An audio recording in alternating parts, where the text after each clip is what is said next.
సొంతం ఇందాక భార్యకున్నమ్మ తల్లి వీరి కుమారుడు P Nagabhushan Reddy IRS sir చెప్పండి గట్టిగా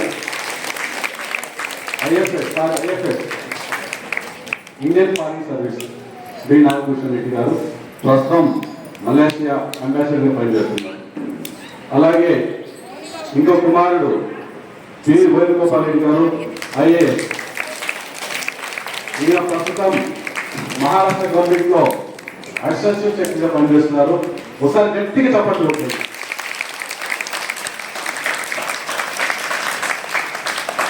ఇంకొక ఐఏఎస్ తండ్రి గారు ఉన్నారు ఇక్కడ ప్రస్తుతం విజయానంద్ యాదవ్ గారిని మన ఏపీ గవర్నమెంట్ చీఫ్ సెక్రటరీ గారు ఆయన గట్టిగా చప్పట్లు.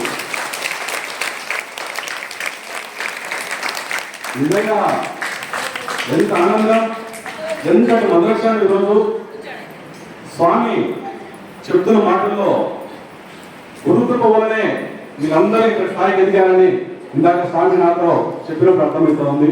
నిజంగా మనమందరం కూడా మీ మధ్యలో ఉండడం నాకు ఎంతో ఆనందంగా ఉంది. అలాగే మన పొద్దుటూరు శాసనసభ్యులు నంద్యాల ఉద్గాడి గారి సోదరుడు నంద్యాల రామరెడ్డి గారు ఒకసారి గట్టిగా సపోర్టు. విషయం తెలిసినందుకే ఆయన ఇక్కడికి వచ్చారు, చాలా సంతోషం. స్వామి 4 మాటలు చెప్పారు, కొద్ది చదివిస్తాము 2 నిమిషాలు. నేటి ప్రసాదాతులు మా చిన్నమ్మ మా చిన్నాయన మరియు వీరి కుమారుడు బి నాగభూషణ్ రెడ్డి ఐఎఫ్ఎస్ మరియు బి వేణుగోపాల్ రెడ్డి ఐఏఎస్.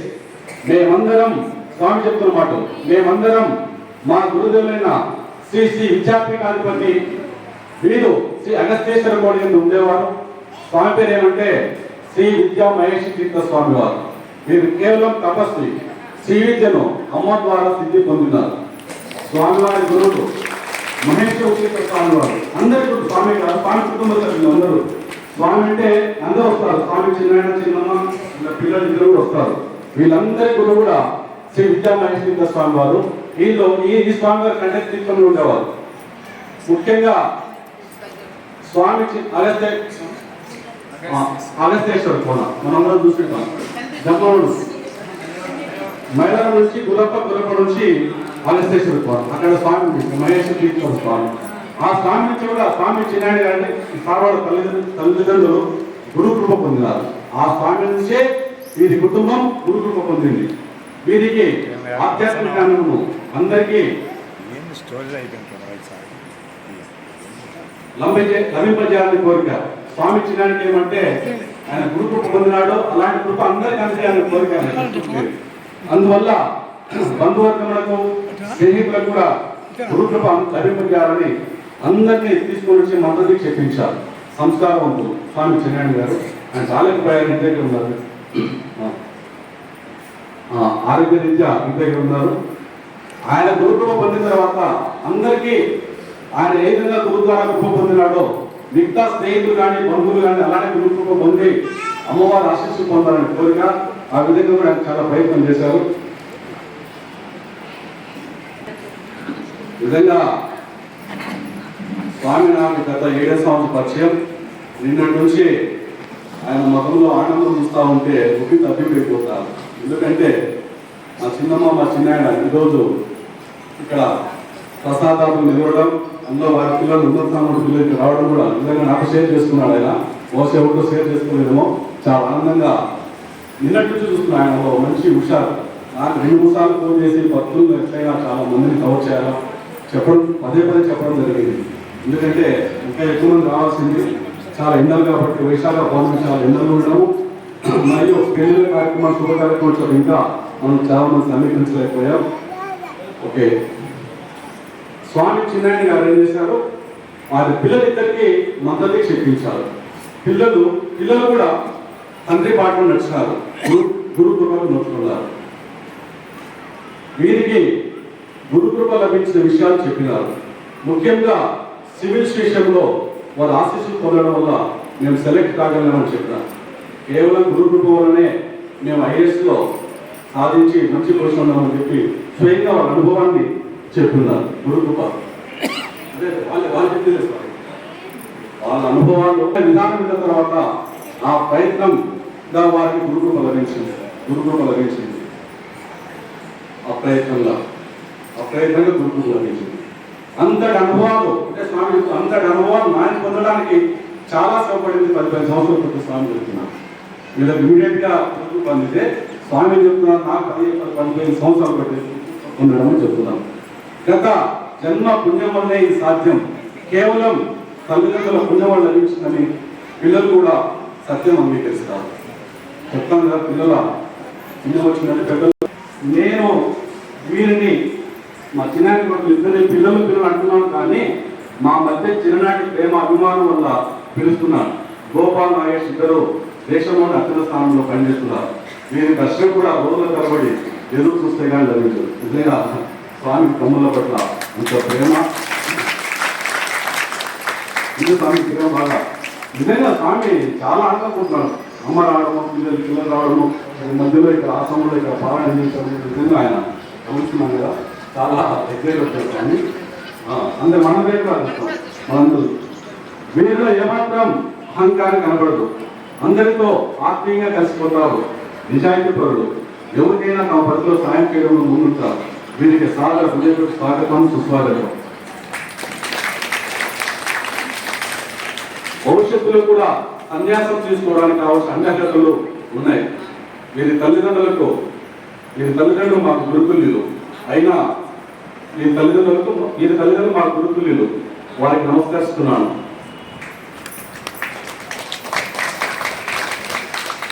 నేడు లలితా సహస్రనామ పారాయణం 9 సార్లు చేస్తున్నారు. వీరిని వీరి కుటుంబాన్ని లలితా పరమేశ్వర అనుగ్రహించుకొని ప్రార్థిస్తున్నాం. గట్టిగా చెప్పండి.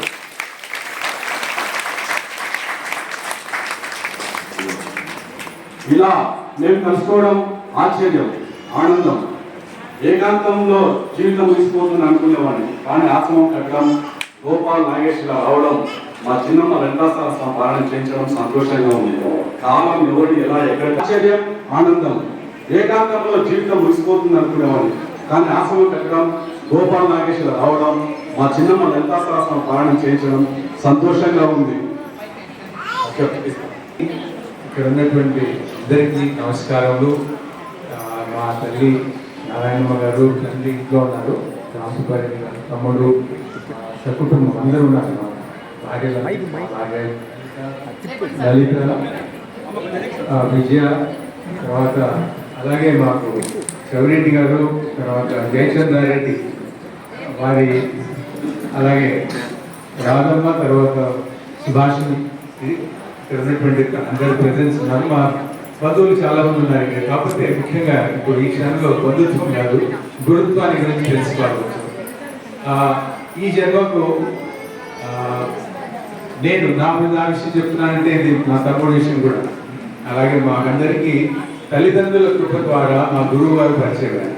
చాలా చాలా యుక్త వయసు, అంటే చాలా చిన్న వయసు గారు. ఎంతమా మన పులివెందులలో ఉన్నప్పుడు అంటే దాదాపు 7-8 సంవత్సరాల వయసులో గురువుగారి దగ్గరికి మా ఫాదర్ రామసుబ్బారెడ్డి గారు అప్పట్లో పులివెందులలో డాక్టర్గా పనిచేసేవారు. అక్కడ మమ్మల్ని అందరినీ తీసుకెళ్లేవారు. మా తండ్రి గారు కూడా గురువుగారి స్పర్శ తగ్గడం కూడా చాలా అద్భుతమైన విషయం. ఏ విధంగా అంటే అక్కడ ఉన్నటువంటి డాక్టర్స్, ఒక ఆయన డాక్టర్ చాలా స్వామివారికి ఆప్తులుగా ఉండేవారు, ఎక్కువగా వెళ్తుండేవారు అనమాట. డాక్టర్ విశ్వేశ్వరరావు గారు. డాక్టర్ విశ్వేశ్వరరావు గారు నాన్నగారిని తీసుకెళ్లారు. రావయ్య, నువ్వు కూడా మాతో పాటి, అక్కడ పెద్ద సాధువు ఉన్నాడు, ఆయన ఒకసారి దర్శనం చేసుకొని వద్దాము, ఒక పిక్నిక్ కూడా అవుతుంది, నువ్వు కూడా వచ్చి అన్నారు. సో అలాగే పులివెందుల నుంచి ఫాదర్ జమ్మకోడ దగ్గర చెప్పాను కదా, మన అగస్త్య కోనలో స్వామివారు ఉండేవారు, తీసుకెళ్లారు. అంటే మొదటి పరిచయం. సో ఒకసారి వెళ్ళి మా ఫాదర్ ఎన్నికి వచ్చేసారు రామసుబ్బారెడ్డి గారు. వచ్చిన తర్వాత మీ మిగతా శిష్యులు వెళ్తున్నారు, మా ఫాదర్ వెళ్ళకుండా ఉంటే స్వామివారు అడిగారు, ఏమయ్యా మీరందరూ వస్తున్నారు, ఆయన ఎందుకు రావడం లేదు అని ప్రశ్నించారు. అని ఆ మాట తీసుకెళ్ళి మళ్ళీ నా ఫాదర్ చెప్తే సెకండ్ టైం వెళ్ళారు.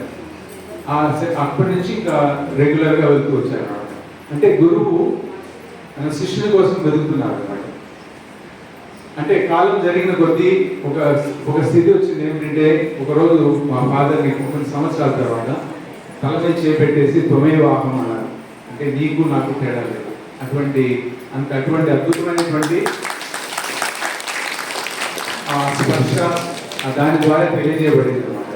అంటే దానివల్ల మీరు ఆలోచన చేసి మేమెంత అదృష్టవంతులు. నేను గోపాల్ ఎటువంటి తల్లిదండ్రులు ఉండడంతో సమయంలో స్వామివారు ఇక్కడ ఉన్నటువంటి స్వామివారు ప్రొద్దుటూరులో ఉన్నారు.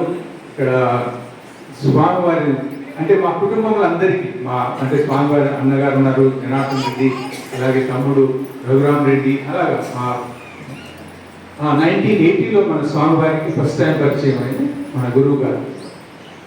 అదే ఇలా జీవితం జరుగుతూ పోతుంది. కాకపోతే ముఖ్యమైన ఘటన రెండు చెప్తాను నా విషయంలో, మా తమ్ముడి విషయంలో కూడా అది ఆల్మోస్ట్ అలాగే జరిగింది.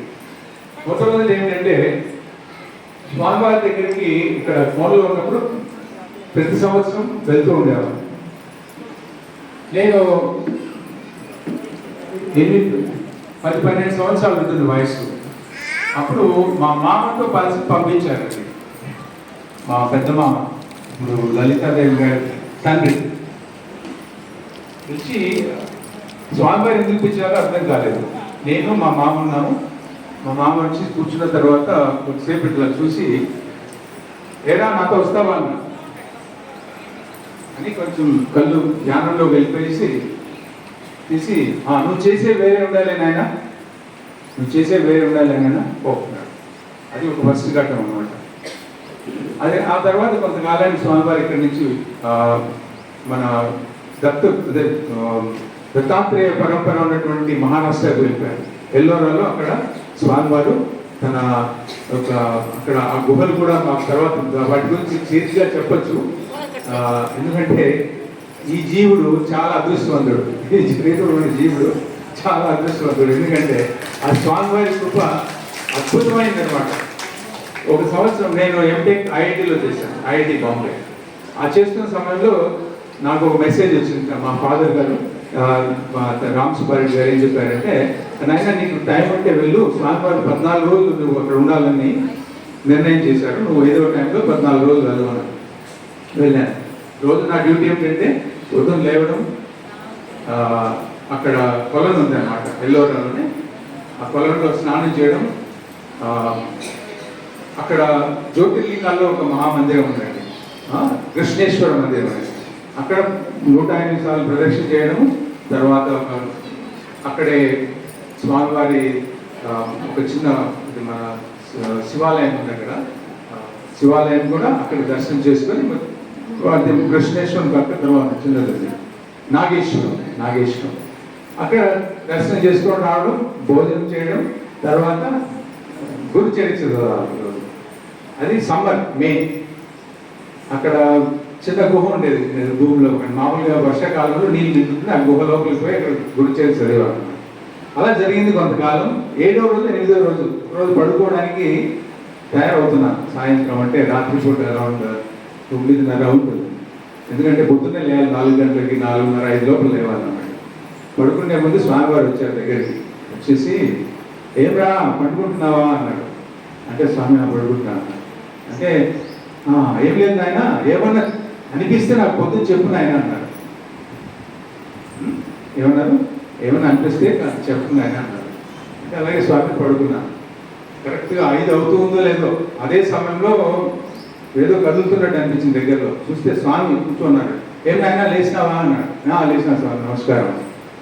ఏమ్రా ఏమైంది అన్నాడు. ఏం లేదు స్వామి. అవునా సరే. ఇది జరిగిన సంవత్సరము 1989. అది జరిగింది 1989 మేలో జరిగింది. రఫ్లీ అరౌండ్ దట్ టైం. అయిన తర్వాత 14 రోజులు అయిపోయింది. స్వామివారి దర్శనం, ఆశీర్వాద దర్శనం, బయటకు వచ్చేసాము. అది జరిగిన తర్వాత కొంచెం అప్పట్లో సివిల్ సర్వీస్ రాయాలని మైండ్లో ఉండేది.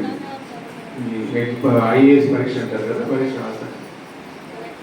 కరెక్ట్గా అక్కడి నుంచి నేను ఒక ఉద్యోగంలో చేరినాను, బెంగళూరులో పనిచేస్తున్నాను. 1992 మే, ఆల్మోస్ట్ 3 సంవత్సరాల తర్వాత నేను ఆఫీస్కి వెళ్తా ఉంటే పరిగెత్తుకుంటే ఒక ఆయన వచ్చాడు. వచ్చి, బాబు నీ పేరు లిస్టులో ఉందట, సివిల్ సర్వీస్లో సెలెక్ట్ అయినావు అని చెప్పారు అని ఈరోజు చెప్పారు. అద్భుతం పువ్వులు. సో స్వామివారు అదే ఆ క్యాంపస్లోకి వచ్చాను. అంటే సదరన్ రీజనల్ ఎలక్ట్రిసిటీ బోర్డులో పనిచేసేవాడు అప్పట్లో. సెంట్రల్ గవర్నమెంట్ ఉద్యోగం ఉంది. క్యాంపస్లో ఎంటర్ అవుతే ఒక ఆయన పేపర్ తెచ్చిచ్చారు. పేపర్ తెచ్చిస్తే తీశాను. తీసి అంటే అప్పట్లో నంబర్స్ రాయాలి, పేరు రాస్తారు. అంటే ఈ పేరు 1 2 ఎంచుకుంటా పోయాను అనమాట. ఎంచుకుంటా పోతే 76 నంబర్ దగ్గర నా పేరు ఉంది. ఆ నంబర్ చూస్తూనే పేపర్ నిండా నాకు నంబర్లు పేర్లు కనపడలేదు. ఎవరు కనపడుతున్నారు? ఆ గురువు గారు కనపడుతున్నారు. అప్పుడు కళ్ళు చూసుకుంటే షాక్ అంటారు కదండి. అంటే స్వామివారు కనపడుతున్నారు. ఆ రోజు రాత్రి నాకు వచ్చిన కళ 76 ర్యాంక్ వచ్చినట్టు నా కళ వచ్చింది. ఆ రోజు రాత్రి పొద్దున వచ్చి స్వామి అడిగినప్పుడు ఏం చెప్పాను? ఏం లేదన్నా. ఎందుకంటే ఏదో ఆధ్యాత్మికంగా ఏమన్నా మనసులో కలిగింటే రాత్రిపూట కళలో వచ్చింది చెప్పాలి స్వామివారికి. ఆ కళ గురించి కూడా పెద్ద గుర్తు కూడా లేదు అప్పుడు. అంటే తాత్పర్యం ఏంటంటే గురువు యొక్క అదృష్టం, అంటే వారి యొక్క ఆశీర్వాదాలు ఎలా ఉంటాయంటే చాలా మనము శోచనీయం అనేటువంటి పరిస్థితిలో ఉండదు అన్నమాట. మనం ఆలోచన చేయలేము. గురువు ఆ తర్వాత చాలా జరిగాయి. మా తమ్ముడు వేణుగోపాల్ని 4 సంవత్సరాల క్రితమే చెప్పాడు, రే నువ్వు నా దగ్గర వచ్చి పనిచేస్తావు. మహారాష్ట్ర ఏం చేస్తున్నాడు ఆయన? మహారాష్ట్రలో పనిచేస్తున్నాడు. అంటే ఇటువంటి చాలా ఉన్నాయండి చెప్పాలంటే. కానీ ఇవన్నీ అంటే వారు స్వామివారు ఇచ్చినటువంటి ముఖ్యమైన మెసేజ్ ఏమిటంటే, రే బాబు నాయన నేను చెప్తాను. ఇప్పుడు 95వ సంవత్సరం 1995లో నాకు మొదటిసారిగా ఇండియా నుంచి ఇండోనేషియాకి ఫస్ట్ మేము పోస్టింగ్ అంటారు. ఫస్ట్ ఉద్యోగం రీత్యా ఫస్ట్ ఇండియన్ ఎంబసీ జకార్తా బయలుదేరుతున్నాము. నేను లలిత డిసెంబర్లో వెళ్ళాము. 94 డిసెంబర్లో స్వామివారి దర్శనం చేసుకుని బయలుదేరుతామని. వెళ్ళిన తర్వాత ఒక వారం రోజుల్లో మేము మళ్ళీ ఢిల్లీకి వచ్చాము. ఢిల్లీ చేరేసరికి నాకు పోస్ట్ కార్డు వచ్చింది. పోస్ట్ కార్డులో స్వామివారు రాశారు, ఆశీర్వాదాలు ఇస్తూ లాస్ట్ లైన్, ఇక నేను చూడలేని ఒక దానికి క్వశ్చన్ మార్క్ పెట్టారు. అది చూసిన వెంటనే లలిత చూపించి రైల్వే స్టేషన్ పరిగెత్తాను. వెళ్ళి రైల్వే స్టేషన్లో టికెట్ కొనుక్కొని స్వామివారి దగ్గరికి వెళ్ళాను అనమాట. ఆయన వస్తామని తెలుసురా నువ్వు నాకు కూర్చో. అప్పుడు చాలా అద్భుతం అన్నమాట. అంటే చూడండి ఆయన, ఇది ఈ జీవితంలో ఇవన్నీ వస్తాయి. 3 పూట్ల తినేదానికి మనకు కావాలి, దానికి తక్కువ ఏముండదు. కానీ నిన్ను నువ్వు తెలుసుకునే దానికి ప్రయత్నం చేయడం, అది చేసుకున్న రోజు నీ దగ్గర ఉన్నాను నేను, ప్రయత్నం చేయి.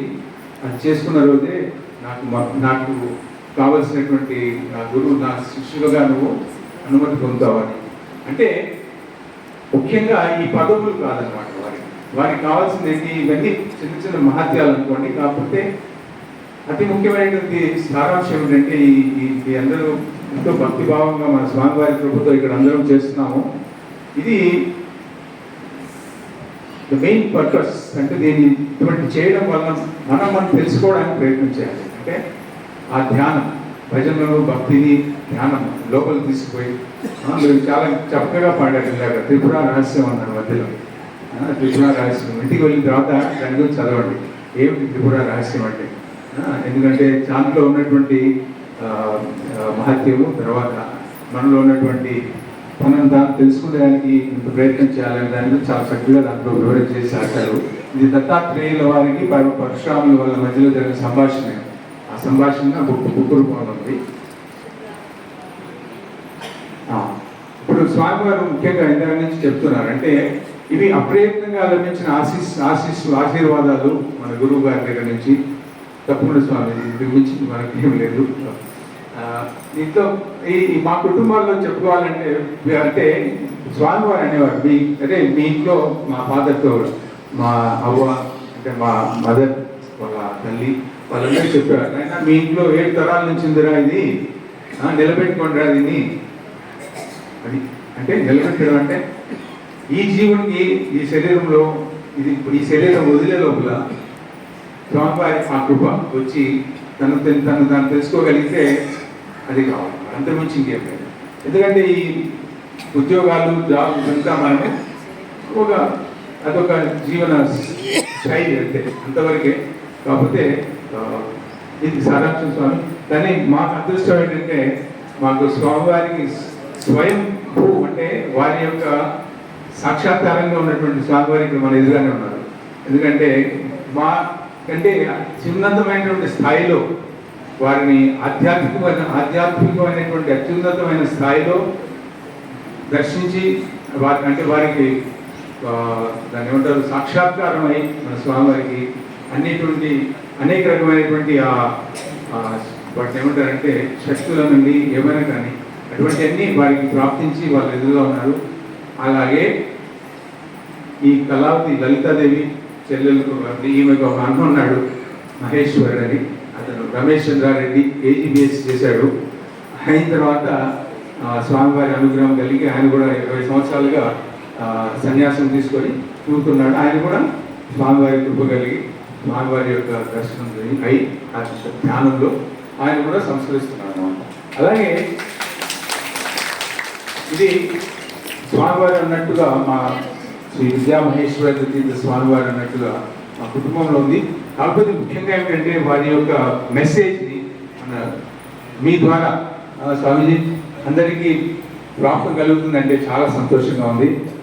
మా కుటుంబానికి అందరికీ ఈరోజు అందరికి ఇచ్చేసినందుకు మీ అందరికీ ధన్యవాదాలు.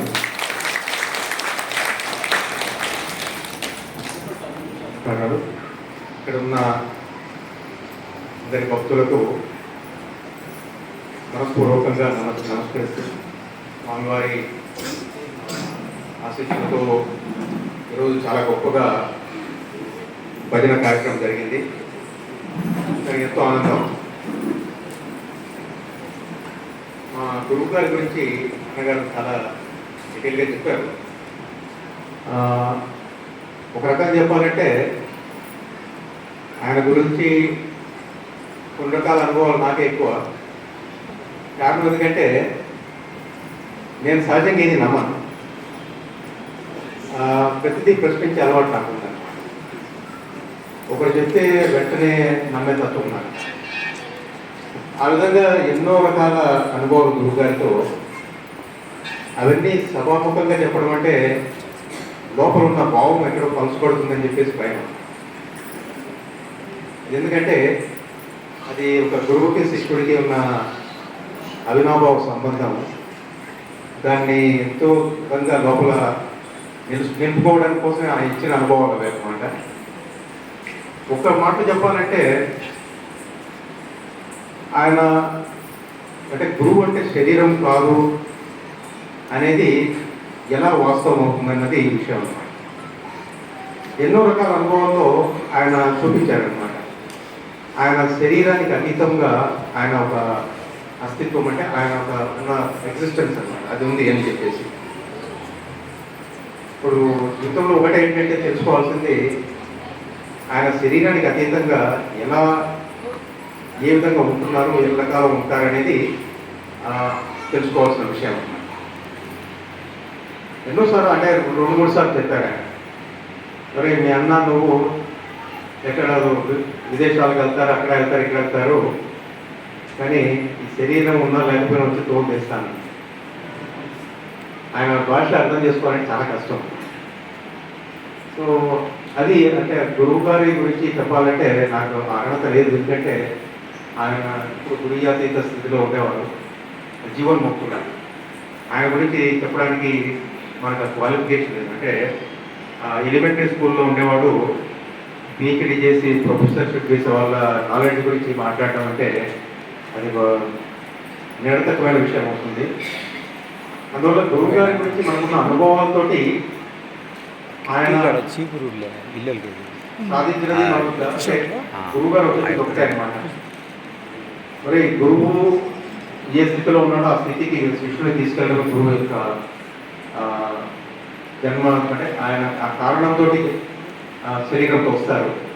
సో అది తెలుసుకోవడం అని చెప్పేసి ఇంకా మిగతా వెంట ఈ అన్నగారు చెప్పినట్టు సివిల్ సర్వీసెస్ గురించి నేను అంటే 93లో ఎగ్జామ్ రాశాను. 94 జనవరిలో ఒక కళ వచ్చిందన్నమాట. అంటే మా రిజల్ట్ ఒక 5-6 నెలల తర్వాత వస్తుంది. ఆ కళ ఏంటంటే, నేను ఎల్లోరాలో ఉండేవారు గురువుగారు. అక్కడికి అదే స్వప్నంలో గురువుగారి దగ్గరికి వెళ్ళాను. వెళ్తే అంత నమస్కారం చేసుకున్న తర్వాత ఏమిరా ఇన్ని రోజులు ఉంటాము అని అంటే, అక్కడ మేము నోరు తెరితే దేనికి ఉండదు అనమాట. ఎందుకంటే లోపల ఉన్నారనేది దృఢమైపోయింది. ఇక్కడ ఆలోచన పుడుతూ ఉంటేనే ఆయనకు తెలిసిపోతూ ఉంటుంది. ఆలోచన పూర్తి కాకముందే తెలిసిపోతుంది. దానివల్ల స్వప్నంలో కూడా నమస్కారం చేసుకొని నిశ్శబ్దంగా కూర్చున్నాను. ఒరే, నువ్వు ఇప్పుడు అంత మంది మార్గంలోకి వచ్చావు, ఇప్పుడు కాదు పొర మన తర్వాత రాపోన్నా, ముందు వారం రోజులు ఉంటా అన్నాడు. ఇప్పుడు కాదు మన తర్వాత రాపోన్నా అంటే నాకు అర్థం కాలేదు. స్వప్నంలో వెనక్కి తిరిగి చూస్తే ఒక వెహికల్ ఉంది, 2-3 స్టాఫ్ మెంబర్స్ ఉన్నారు. స్టాఫ్ మెంబర్స్ ఉంటే అప్పుడు స్వప్నంలోనే అర్థమైపోయింది అనమాట. ఆ స్టాఫ్ యొక్క వాళ్ళు వేసుకున్న డ్రెస్ అది చూసేసి ఇంకా మహారాష్ట్ర క్యాడర్లో ఐఏఎస్ వస్తున్నానని చెప్పేసి మరుసటి రోజు పొద్దున ఫోన్ చేసి అన్నకు చెప్పాను, నాకు ఈసారి ఐఏఎస్ వస్తుంది, అది కూడా మహారాష్ట్ర క్యాడర్ రావచ్చు అని చెప్పేసి. అంటే పగలే కలగంటున్నావా అన్నాను. ఇది పగటి కళ కాదు, రాత్రి కళలో గురుదేవుడు చెప్పినది ఇది అనమాట. అది అలానే యాజ్ ఇట్ ఈజ్ అని. తర్వాత అంటే గురువుగారి దగ్గరికి వెళ్ళినప్పుడు అన్న చెప్పినట్టు అంటే ఇది అంటే నేను పోస్ట్ గ్రాడ్యుయేషన్కి వచ్చినప్పటికీ కాదు, ఇప్పుడు చిన్నప్పుడే 8 సంవత్సరాల వయసులో వెళ్ళినప్పుడు ఇక్కడ అగస్త్యర్స్ ఫోన్లో ఉండేవాడు. కలిసినప్పుడు ఒరే నువ్వు డిస్ట్రిక్ట్ మేజిస్ట్రేట్ అయినప్పుడు డిస్ట్రిక్ట్కి వస్తాను పోరా, కోర్టుకు వస్తాను పోరా. అప్పుడు డిస్ట్రిక్ట్ మేజిస్ట్రేట్ అంటే తెలియదు, కోర్టు అంటే తెలియదు అనమాట. కానీ దీనిలో కోఇన్సిడెన్స్ ఏమిటంటే, సర్వీస్లోకి వచ్చిన తర్వాత దర్గా స్వామి వారి దగ్గరికి వెళ్ళినప్పుడు ఆయన కూడా 2-3 సార్లు అంటున్నారు, ఒరే నాయన జాగ్రత్తగా ఉండరా, నువ్వు మహనీయులు ఉన్న ప్రదేశంలో ఉన్నావు, గజానన మహారాజు వస్తాడు రా, కానీ ఏ రూపంలో వస్తాడో నేను చెప్పను, నువ్వు కనుక్కోవడం చాలా కష్టము, జాగ్రత్తగా ఉంటుంది ఆయన. ఏ రకంగా ఏమిటనేది మనకు అర్థం చేసుకోవడం కష్టం అనమాట. అంటే గురువు గారు చెప్పినది, గురువు గారు అక్కడ గజానన మహారాజ్ అంటే స్వామి దత్తాత్రేయ స్వామి పరంపరలో ఆయన ఒక మహనీయుడు, షిరిడి సాయిబాబా గారి లాగా ఆయన అదే పరంపరలో మహనీయుడు, అదే సమకాలీకులు. సో ఆ రకంగా అంటే మహనీయుల గురించి ఎక్కువ చెప్పే కంటే దాన్ని మనసులో భావంలో నింపుకోవడం చాలా అవసరము. అది ప్రస్తుతానికి అంతే అనమాట. సో అందరికి నమస్కారాలు. వచ్చిన మాట స్వామి సోదరులిద్దరు గురు కృప, గురు మహాత్మ్యము, ఆశీస్సు గురించి బాగా తెలియజేసినారు. స్వామికి గురు కృప కూడా ఒక అనుభవం నాతో షేర్ చేసుకున్నారు. ఒకప్పుడు 2 నిమిషాలు సోదరులు ఏ విధంగా గురు కృప గురించి చెప్పారో స్వామి కూడా నాతో ఒకసారి చెప్పారు. ఆ విషయాన్ని నేను అందరూ షేర్ చేసుకోవాలని భావిస్తున్నాను. స్వామి అనుమతితో స్వామి గారికి 5 సంవత్సరాల కిందట కరోనా బాధితుడిగా హాస్పిటల్లో చేర్చబడ్డాడు. ఆ రోజు సమయం మధ్యాహ్నం 12:40 ఎక్కువ అవుతుంది. ఫస్ట్ ఫోన్ కాల్ నాకే చేసినాడు. స్వామి ఆ ఫోన్ కాల్లో మాట్లాడాడు. ఆయన యొక్క బాధ, అనారోగ్యం బయటపడింది. ఇమ్మీడియట్గా చిన్నమ్మ ఫోన్ అనుకుని వెంకటరామరెడ్డి త్వరగా వచ్చేసి స్వామికి చాలా బాధగా ఉంది అంటే ఇంచుమించు సీరియస్గానే చెప్పారు. పరిగెత్తుకుంటూ వచ్చి స్వామిని హాస్పిటల్ చేర్చాం. అప్పుడు 1:30 doctor Suryaprakash Reddy lungs specialist. ఆ సమయంలో ప్రభుత్వంలో ఏకైక డాక్టర్ దగ్గర పేషెంట్ చూసే డాక్టర్ సూర్యప్రకాష్ రెడ్డి చూశారు. పరిస్థితి నాకు చోలో చెప్పారు, క్రిటికల్గా ఉంది, ఇక్కడ మనం వ్యాక్సిన్ ఇవ్వలేము, 2 డేస్లో స్వామి ఇక్కడ ఉండరు, ఇమ్మీడియట్గా ఆక్సిజన్ ఉన్న డాక్టర్కి వెళ్ళండి అంటే వేరే హాస్పిటల్కి వెళ్ళాము. అప్పటికప్పుడు 2 దాకా ఉంది, అందరూ లంచ్కి వెళ్ళే ఈ మధ్యలో స్కానింగ్ వాళ్ళు కూడా బయటకు వెళ్ళే పరిస్థితి, అందరికీ ఫోన్లు చేసి వెయిట్ చేశాం. మేము స్వామికి సేవ చేసుకుంటూ మేము ఎంతైనా బయట వాళ్ళం కదా అన్న స్వామి తమ్ముడు రఘురామరెడ్డి అన్నట్టు అక్క లీలావతమ్మ అక్క పేరు చేశాం, ఫోన్ చేసి తెలియజేశాం అన్న ఇట్లుంది స్వామికి అని. తర్వాత జనార్దన్ రెడ్డి అన్న పెద్దలు కూడా తెలియజేశాం. సరే స్వామిని హాస్పిటల్ అడ్మిట్ చేయగలిగాము. అష్ట హాస్పిటల్లో ఆక్సిజన్ పెట్టుకున్నారు. మనిషి దగ్గరికి వెళ్ళాలంటే అందరికీ భయం, ఇక మనకు అంటుకుంటుంది కదా, ఎవరు వెళ్ళేటోళ్ళు కాదు. మా భార్య ధైర్యంగా చెప్పింది, ఓ స్వామికి సేవ చేసి స్వామి దగ్గర ఉండు, స్వామి ఇబ్బంది ఏంటో తెలుసుకొని వస్తామని చెప్పి మా భార్య నా ధైర్యం చెప్పింది. స్వామి పోతే నవ్వుతూ పిలుస్తున్నాడు. నాకు చాలా ఆశ్చర్యం వేసి, సీరియస్గా ఉంది కండిషన్, అయినా నవ్వుతున్నాడు. రా రా నేను తిందురా అంటాడు, పండ్లు తిందురా అంటాడు. సరే ఏమైనా 2 రోజులకు స్వామి చెప్పిన మాటల్లో స్వామి ఆత్మ శరీరంలో పెట్టి వెళ్ళిపోయిందట. కానీ ఇలా గురువు గారు శేషమౌళ స్వాములు వారు అంటే ఎల్లోరా స్వాములు స్వామి చెప్పిన మాట మళ్ళీ శేషచంద్ర స్వాములు మొదటిసారిగా ఆయన ఎప్పుడు 500 సంవత్సరాల కింద స్వామి శేషమౌళ స్వాములు వారు మొదటిసారిగా స్వామి ఆయన గురువుగారిని శేషమౌళ స్వామి దర్శనం చేస్తున్నారు. తిరిగి ఆత్మను స్వామి శరీరంలో ప్రవేశపెట్టాడు. ఎందుకంటే గురువు యొక్క ఆశీర్వాదం స్వామి సోదరులు చెప్పారు. దానికి అనుగుణంగా కూడా స్వామి విషయం ఆ విధంగా అంటే ఆ శేషమండల స్వామి వారు చెప్పారు, అయినా ఇంకా ఇప్పుడే నీకు టైం చాలా ఉంది, ఇంకెంతో సేవ చేయాల్సిన అవసరం ఉంది భక్తులకు, ఈ పొద్దుటూరులో నువ్వు వెళ్ళి ఉందని చెప్పి స్వామి ఆత్మహత్యకి ప్రవేశపెట్టారు. మేము స్వామిని ఆ రోజు డిశ్చార్జ్ అయినా 3వ రోజు తీసుకొచ్చి ఇక్కడ రూమ్లో ఇచ్చిపెట్టాము. స్వామికి పాపం అన్నపూర్ణమ్మ వాళ్ళు బాగా సేవ చేశారు. నిజంగా మరి చెప్పాలా, మీ సందర్భంగా చెప్పాలా, మేము ఇక్కడ స్వామిని రూమ్లో ఇచ్చిపెట్టి అన్నపూర్ణమ్మ గారు బాగా సేవ చేశారు. ఓకే కదా, ఓకే. తర్వాత కూడా సాక్షాత్తు మీ నుంచి లబ్ధి పొందడానికి మీకు అది మాయమాట చెప్పే మాటలు కాదు. స్వామి సోదరుడు నిజంగా అంటే గురువు యొక్క శక్తి ఎలాంటిదో తెలుసుకొని, గురు బలం ఎంతనో తెలుసుకొని మనమందరం కూడా భవిష్యత్తులో స్వామిని గురువుగా స్వీకరించి గురువుల ఆశీస్సులు పొందాలని కోరుకుంటూ వచ్చిన మీ అందరికీ ధన్యవాదాలు తెలియజేస్తూ హారతి కార్యక్రమం. సుఖీ భవ సుఖీ భవ సుఖీ భవ సుఖీ భవ. Thank you. హారతి కార్యక్రమం.